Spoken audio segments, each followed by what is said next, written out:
I'd literally be sitting in the qualifying queue ready to go out and I would feel sick. My heart would feel like it was beating outside of my chest.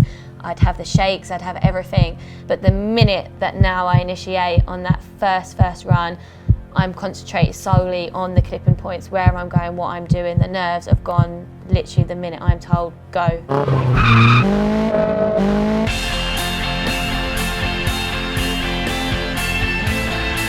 I'm Michelle Westby. I drive a Nissan 200SX 14A. I'm a project manager, promotional model and drift racing driver.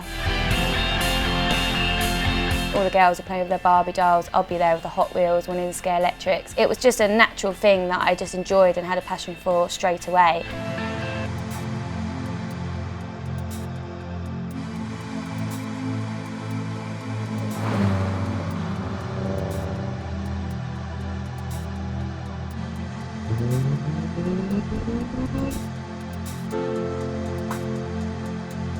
I remember passing my test and my first car was an MR2. Not many people my age went out and straight away got a two-seater sports car, but that was kind of something I wanted straight away. Really enjoyed racing that. I thought that was good fun. I had a couple of just standard track days. Luckily, a friend actually gave me a job at USC, Ultimate Streetcar, and he asked me to do a promo job, and I kind of laughed it off first of all, thinking, promo job, I can't do that, I'm a tomboy, I'm not a girly girl. And he kind of said, look, I look the part, it's fine, you just need to wear a t-shirt of mine and just kind of walk around and have photos taken. So I thought, okay, I'll give this a go. Lucky from that, I then got a job with the European Drifting Championship, and that's where I saw drifting for the first time.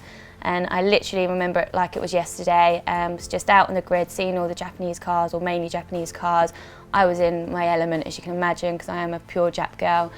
And I remember walking around thinking these cars are amazing. And just before going out on track, I got to stand at the side and watch the first competition. Getting quite close to the drivers throughout the series, there was one guy that said to me, why don't you come down for what we call Drift What You Brung Day down at Santa Pod? And he's like, we'll let you have a quick go of one of my other drift cars. So for me, I was like, yes, amazing. I really want to try this. I want to give this a go. So I went down for the day. It was just a fun, relaxed day where he taught me the basics of just throttle control, obviously clutch, kick, steering. And from there, literally, I thought, I'm hooked. I want to be able to do this myself. That's when I just started to have a look for my favourite car at the time, which was a Nissan 14A. And as soon as I managed to find one, just gradually started to progress it. But first of all, real basic modifications just to start out. Still the SR in it. I am running an Owen Developments Turbo, but it's probably only running about 310. So there's a lot more upgrades I'm hoping to do throughout the end of this year and over winter period, ready for next year. I have got now the Huxley Motorsport lock on it. I'm running Meister R suspension. Apart from that, she literally is pretty stock, to be honest with you. Just the setup's done so well through Garage D that she kind of grips, and I've got all the potential I need in it, really. I've personally welded my diff. I think that's quite an easy option. Also probably the cheaper option as well when you're starting out.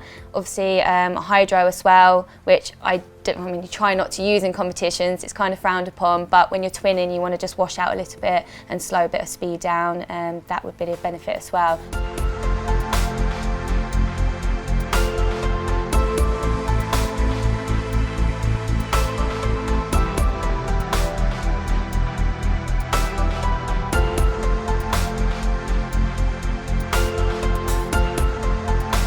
Modelling for me purely is to pay for the drift car. My full-time job pays the bills, the food and stuff. Unfortunately, it doesn't stretch enough to pay for the drifting as well.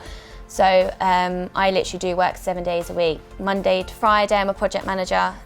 So that in itself is long days. It tries to tend to be only Monday to Friday, but I could be working anything from 6 in the morning till 10 o'clock at night. It's quite demanding. And then the weekends, at mostly motorsports events, doing promotional work. So again, very early starts on long days. But without that, I wouldn't be drifting. So, you know, despite it being hard work, it's so worth it. Otherwise, I would have given up long ago because it's not easy.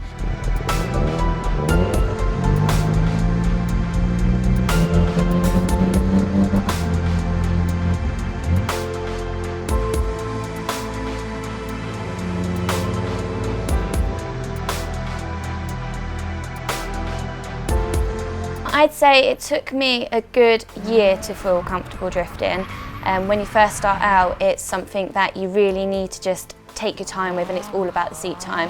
When I was first starting out, luckily I found donuts really easy, but going into a figure eight where you're doing the transition, it was hard to kind of put the concept in your head on how to do that, because obviously you're throwing the car the opposite way to where you want to go, and you're letting go of the steering wheel, so it's all unnatural things. And it was one of them where literally I think it was just my first drift day, I kept trying, getting really frustrated, and then suddenly it did just click and I managed it. So once you've got that first stage and you can understand the car and how it actually progresses and how it works, it becomes a lot easier. But I'd say every single time you're out in the car and you're having seat time, you're progressing more and you're learning something new, you're pushing the boundaries, so you never stop learning. My confidence has grown literally every single track day. First of all, when I started drifting, when I turned up, people were taking the mick out of me for my driving, but obviously I was learning, so yes, I was horrendous, but what do you expect? You can't come and jump into a drift car and be able to do all the tracks that are there.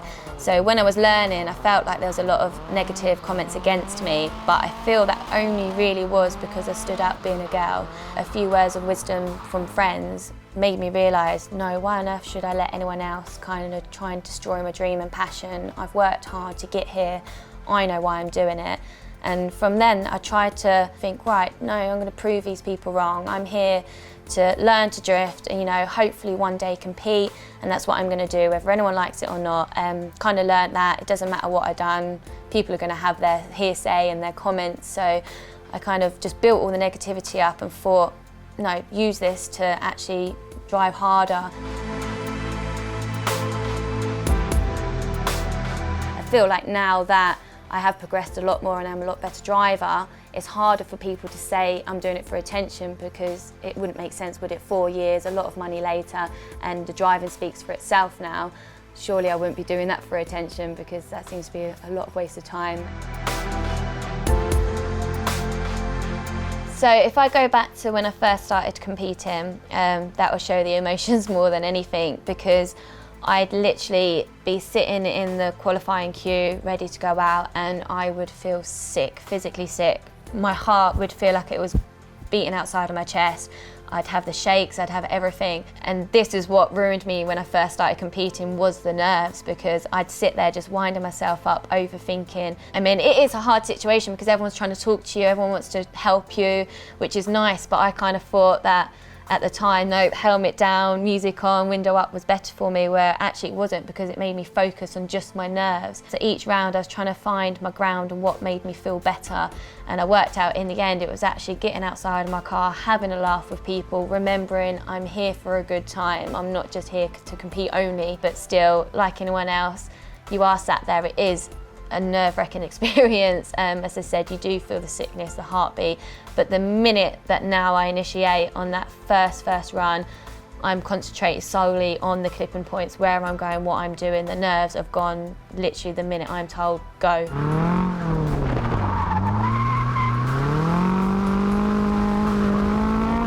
The main thing that's overpowering is the smell of burning tyres. To me, I love that smell though. That does get my pulse going a little bit, because it's kind of a bit of a nervous feeling that you're about to go out on track. So that is kind of the start of it. And obviously the fuel smell, you can smell as well. The screeching of tyres, the exhaust, you can kind of hear, I think it's all kind of overpowering. But that gets your adrenaline going, and that's what kind of reminds you this is fun, this isn't kind of, it shouldn't be a intimidated environment, this should be, you know, smiles, fun, because you're in kind of the noise and the environment you love and enjoy.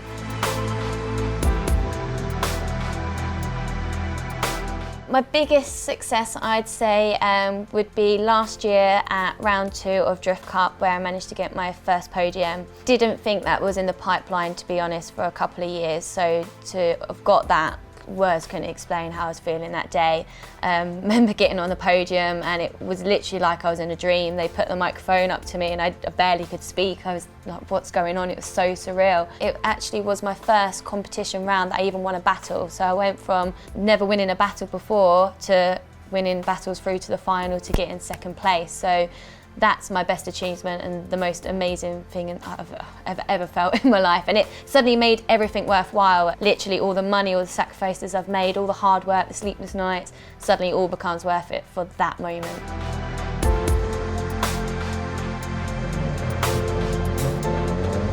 I think there's a lack of female confidence getting into the motorsport, so the more they see, it gives them that little bit of a push and a boost to know that it's all right and it is achievable to go in yourself. It's not just a male-dominated sport. So I think it's amazing that it's been opened up a lot more and I think a lot easier for females. I get messages all the time saying I'm inspiring them to, as soon as they can pass their test, go out and do track days, or young girls getting into cars. It's not seen as abnormal anymore, and that I think is amazing. If I can carry on help pushing and supporting girls getting into the motorsport industry, I will do. I've offered lady drift days and stuff like that to kind of show people that once you've done a day with a ladies' day and you've built up the kind of basic skills, it's not as intimidating to go to kind of a mixed day then. So anything we can do to try and help, I think, would be amazing. I would say just be strong-minded, don't let anything set you back. You really need to be determined and focus on what you want to achieve. So write down your end goal and just look at that constantly and think that's what I want to achieve, because if you have that goal, it's so much easier to ignore the hard times, the difficult times, and just focus on where you really want to be and what you want to do. So just never give up. There is frustrating hard times. It's a big learning curve. It's not an easy sport, especially being male-dominated, but I would be there to support anyone I could as well, but just keep going and don't give up, never give up.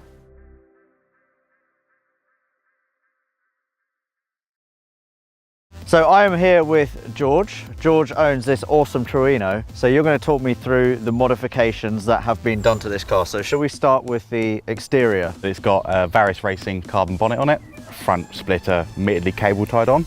Cable ties for the win. I'm surprised it's not duct tape. Duct tape usually does the job. Cable ties and duct tape.